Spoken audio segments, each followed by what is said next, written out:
Best health packages up to 80% discount. Tirumala Diagnostics. నమస్కారం శ్రీ ఆచార్య నందకృష్ణ స్వామి గారు. నమస్కారం.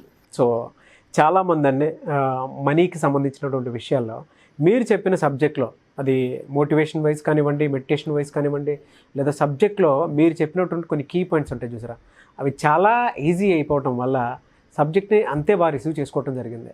వాళ్ళ కొత్త వాళ్ళు కూడా చాలామంది వస్తూ ఉన్నారు సబ్జెక్ట్ని ఆ విధంగా ముందుకు తీసుకెళ్ళడానికి. But you are the initiator. ఆ సబ్జెక్ట్లో మొదట్లో అంటే నాకు తెలిసి అయితే నేను స్టార్ట్ చేసినప్పుడు తెలుగులో అయితే ఆ వీడియోస్ ఎక్కడ నేను చూడలేదు. తెలుగులో తీసుకొచ్చింది మనమే. తెలుగులో మనీ మంత్ర అనే సబ్జెక్ట్ని తీసుకొచ్చింది మనం. ఈ వీడియోలో ఏం చెప్తున్నారు? మనం మనీ విషయంలో చాలా పొరపాట్లు చేస్తామండి. చాలా మంది కూడా చాలా రకాల పొరపాట్లు చేస్తాం. అది పొరపాటు అని అనుకో, మనం మంచి చేస్తున్నాం అనుకుంటాం. మనం ఇంతకుముందు కూడా ఒక విషయం చెప్పుకురావడం జరిగింది. ఏంటంటే ఇప్పుడు ఒక వ్యాపారం చేస్తున్నాం, మీ దగ్గర ఒక 4-5 లక్షలు ఉన్నాయి, వ్యాపారానికి ఒక 7 లక్షలు కావాలి. ఇప్పుడు మీరు ఏం చేస్తారంటే, నా దగ్గర ఇంత ఉంది, ఇంకో 2-3 లక్షలు అప్పు తెచ్చి పెడదాం. పెట్టినప్పుడు ఏమవుతుంది, అది పికప్ కావడానికి ఎంత టైం పడుతుంది, అంతలోపు ఇతను ఎంత లాస్ అవుతాడు, తల్లి మళ్ళీ దాన్ని కవర్ చేయడానికి మళ్ళీ అప్పులు ఎలా అవుతాయి అనేది మనం గతంలో చెప్పుకున్నాం ఒక వీడియోలో. అంటే మనం చేస్తున్న పొరపాట్లు మనకు బాగా అనిపిస్తాయి, అవి పొరపాట్లలా కనిపించాం. మనం ఏమనుకుంటామంటే అది అభివృద్ధి అనుకుంటాం. అది అభివృద్ధి కాదు. అది మనకు తెలియకుండానే మనం లోతులోకి దిగిపోతాం మనం ఆర్థికంగా. అలాంటిదే ఇంకొక విషయం మనం చెప్పుకున్నాం. మనకి ఇంతకుముందు ఒక బైక్ కొనుక్కోవాలి, ఒక 20 సంవత్సరాల క్రితం బైక్ కొనుక్కోవాలంటే మన దగ్గర డబ్బులు ఉండేది కాదు. బాగా డబ్బున్న వాళ్ళ కుర్రాడికి బైక్ కొనిస్తే ఆ బైక్ చుట్టూ 50 మంది మూగేది దాన్ని చూడ్డానికి. అరే బైక్ కొన్నారంట.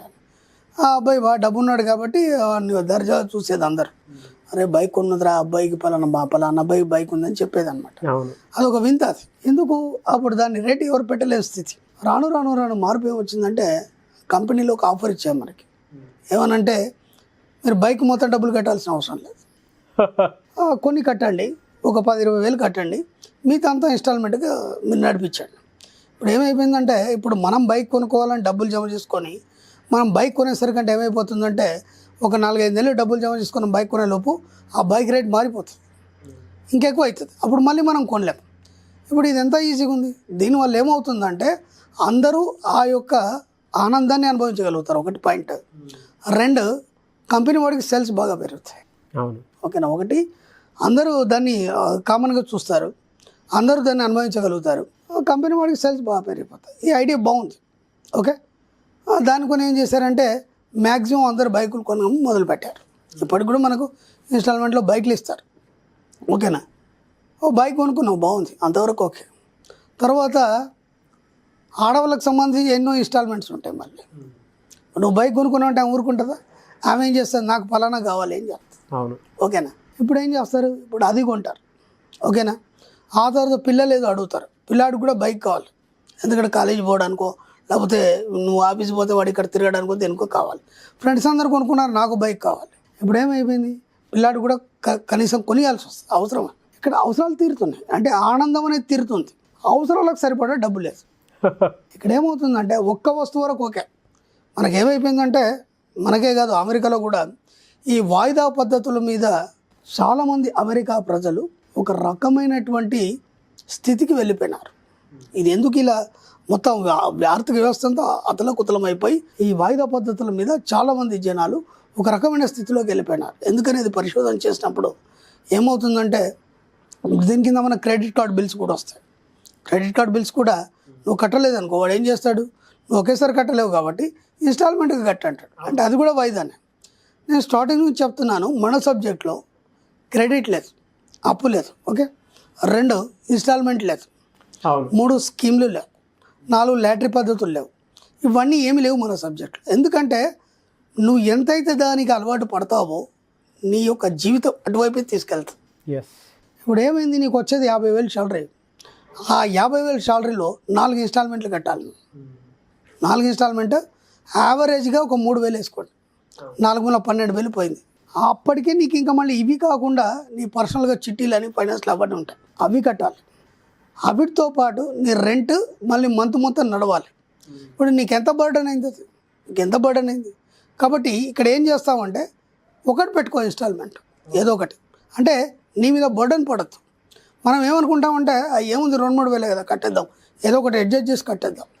ఫస్ట్ అది బాగానే అనిపిస్తుంది స్టార్టింగ్లో, తర్వాత ఇంకోటి ఇంట్లో ఒక 5-6 వస్తువులు జామ్ అయిపోతాయి. ఒక గ్రైండర్ అనుకోండి, ఒక మిక్సీ అనుకోండి, ఏదైనా కావచ్చు.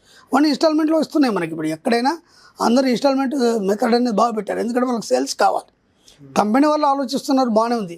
వస్తువుల్ని అందరికీ అందుబాటులో తేవాలి, ఇది బాగుంది. అందరూ దాన్ని అనుభవించాలి ఆనందాన్ని, అంతవరకు ఓకే.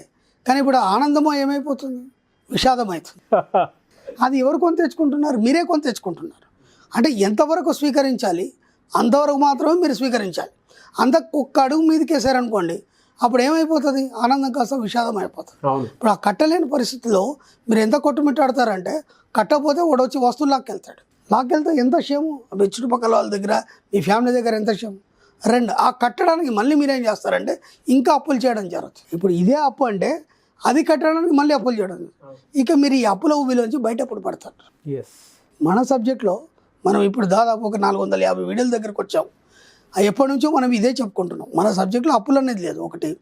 రెండు, మన సబ్జెక్ట్లో వీటి గురించి చెప్పట్లేదు. మనం ఏం చెప్తున్నాం, డబ్బు సంపద ఐశ్వర్యం గురించి చెప్తున్నాం.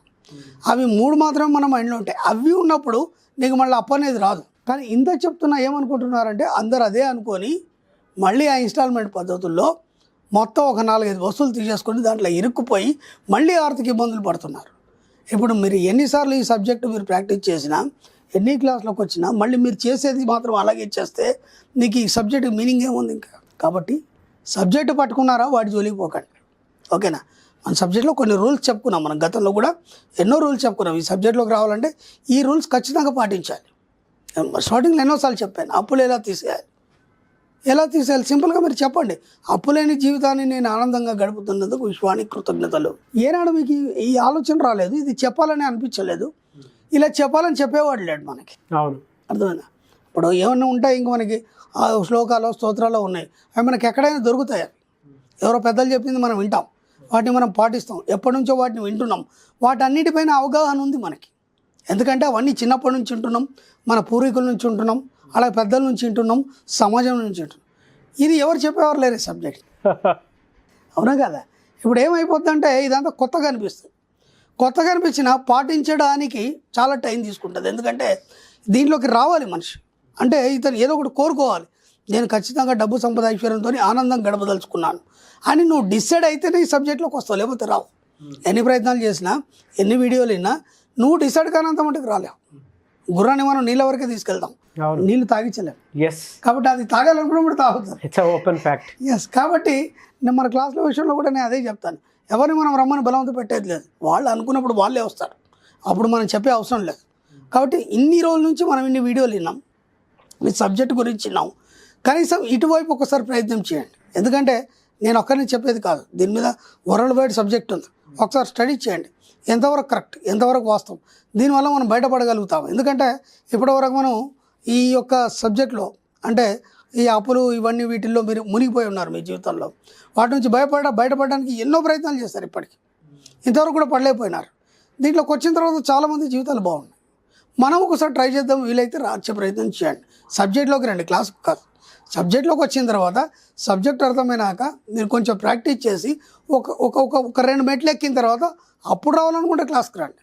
అప్పుడు ఏమవుతుంది, మీకు సబ్జెక్టు దాని పట్ల ఖచ్చితంగా మీరు రావాలి, నేను దీన్ని నేర్చుకోవాలి, నేను సాధించాలని కోరిక వచ్చినప్పుడు ఇది అర్థమవుతుంది. ఏమీ లేకుండా ఇది చేయాలంటే ఎలా చేస్తాడు మనిషి? చేయలేడు.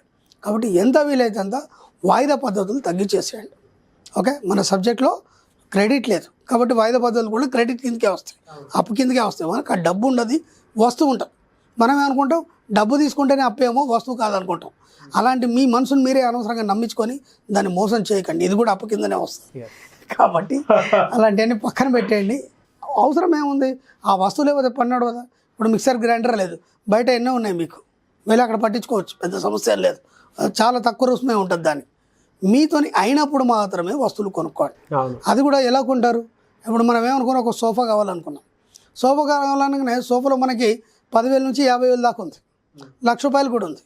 మీ కెపాసిటీ ఎంత అంటే, ఇది బాగుంది, మంచి రేటు ఉంది, ఇవన్నీ మనకు ఆలోచనలు ఉన్నాయి.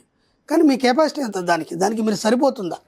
ఏదో ఈ పక్కవాడు కొన్నాడని చెప్పేసి మనం కొనేసి తీసుకొచ్చేసి ఆ ఇంట్లో పట్టకుండా మొత్తం ప్లేస్ అంతా ఆక్యుపై చేసి దాంతో ఏమైపోతుంది మళ్ళీ ఇరికిరికే మీరు అంత పెద్ద ఆ లగ్జరీని అనుభవించలేని ఆనందం. కాబట్టి ఎంతవరకు అవసరం ఉందో అంతవరకు, అది మీ దగ్గర ఒక 50,000 ఉన్నాయంటే ఒక 10,000తో సోఫా కొనండి, అంతేగాని 50,000 పెట్టేస్తారనుకోండి మళ్ళీ వేరే వస్తువులు కొనడానికి ఉండదు. అలాగని చెప్పేసి అప్పు చేయాల్సిన అవసరం లేదు, ఇన్స్టాల్మెంట్లో తీసుకోవాల్సిన అవసరం లేదు. వాయిదాల పద్ధతుల్లో అమెరికా ప్రజలు చాలా ఇబ్బందులు పడేది. ఇంతకుముందు ఒక రీసెర్చ్లో వాళ్ళ పరిస్థితులు ఎంత ఘోరంగా తయారంటే వాయిదాలు కట్టలేదు, అలాగే ఇన్కమ్ సోర్స్ లేదు. ఇప్పుడు ఇన్కమ్ సోర్స్ ఉంది, నువ్వు కట్టగలుగుతావు అంటే తీసుకోవడంలో ఇబ్బంది ఏం లేదు. మనం ఏమనుకుంటే నాకు 50,000 సాలరీ కదా, దానికో 3,000 దీనికో 3,000తో 12,000 కదా అనుకుంటాం. కానీ అది ఒక్కొక్క సమయంలో అనుకోని కొన్ని పరిస్థితులు వస్తాయి మనకి. వచ్చినప్పుడు ఈ అమౌంట్ అనేది వేరే దిక్కు ఖర్చు అయినప్పుడు ఇప్పుడు దీనికి అడ్జస్ట్ చేయాలన్నప్పుడు చాలా ఇబ్బంది అవుతుంది. అవును. కాబట్టి ఎంత వీలైతే అంత వాయిదా పద్ధతిలో వచ్చే వస్తువులు తగ్గించుకునే ప్రయత్నం చేయండి. 1-2 కొనుక్కోండి సరిపోతుంది. అలాగని చెప్పేసి అన్ని మొత్తం అవే నింపేశారనుకోండి మళ్ళీ కట్టెలకి ఇబ్బందులు పడతారు. మ్యాక్సిమం ట్రై చేయండి. Thank you sir, thank you so much Shri Acharya Anantakrishna Swami గారు. Thank you.